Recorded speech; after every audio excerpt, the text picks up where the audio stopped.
ఇబ్బంది కలగకుండా queue line పాటించాలి please. Argument చేయటమ్మా.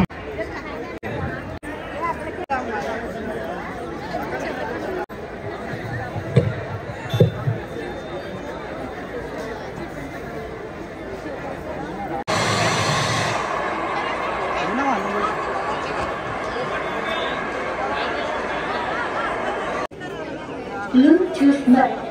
Play by USB drive.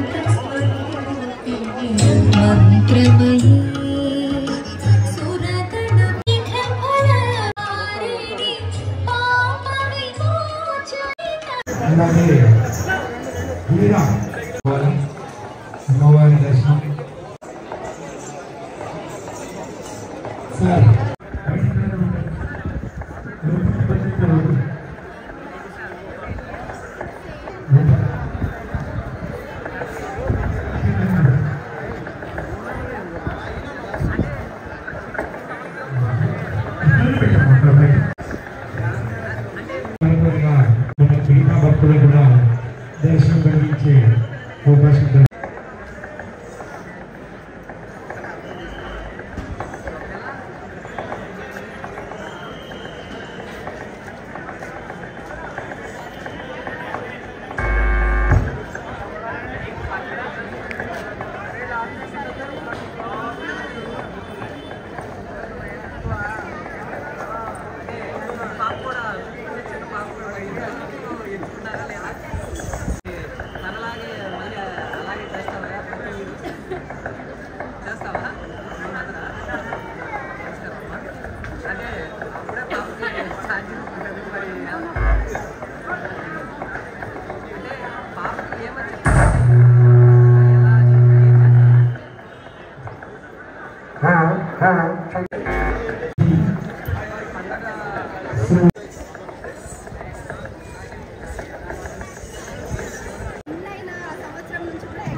మన నగర పోలీస్ కమిషనర్ గారి చేతులపై ప్రారంభమైనటువంటి ఈ పండుగ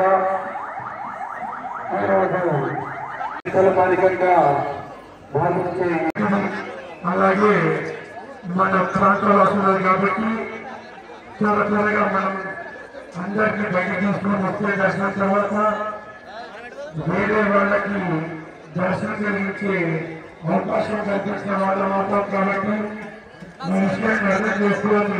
ఆలయ కుటుంబం ఎలాగోస్తుంది అందరూ అలాగే వచ్చిన భక్తులకు మనవి చేస్తూ ఉన్నాను. మాట గారు అమ్మవారి దర్శనం చేశారు.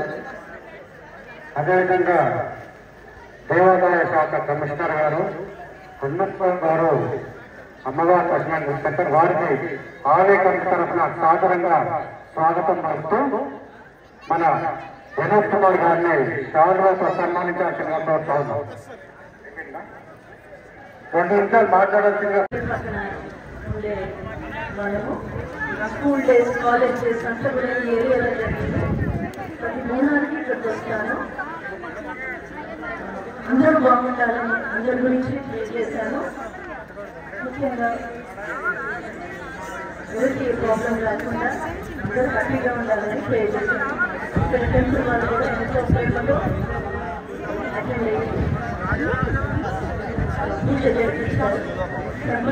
సంబంధించిన అందరూ శెట్టి గారు ఇక్కడ దర్శించుకోవడం, గౌరవం సమర్పించడం అనేది మన అదృష్టం. అదేవిధంగా అమ్మవారి కటాక్ష వీక్షణాలంటే వరుసగా హైకోర్టు జడ్జిగా వారు వరుసగా బిజీ ఉన్నప్పటికీ ఈరోజు దాదాపుగా 6-7 టెంపుల్స్ దేవస్థానాలకి వారు అమ్మవారి దేవాలయాలకి వెళ్ళడం, బోనాలు సమర్పించడంలో భాగంగా ఇక్కడికి రావడం జరిగింది. లాల్ దర్వాజా సింహాని టెంపుల్ అనేది పేరు ప్రఖ్యాతంగా ఈరోజు జరుగుతుంది. పోలీసు వారు ఇతర డిపార్ట్మెంట్, ఎన్విరాన్మెంట్ డిపార్ట్మెంట్ సహకారంతో జరుగుతుంది.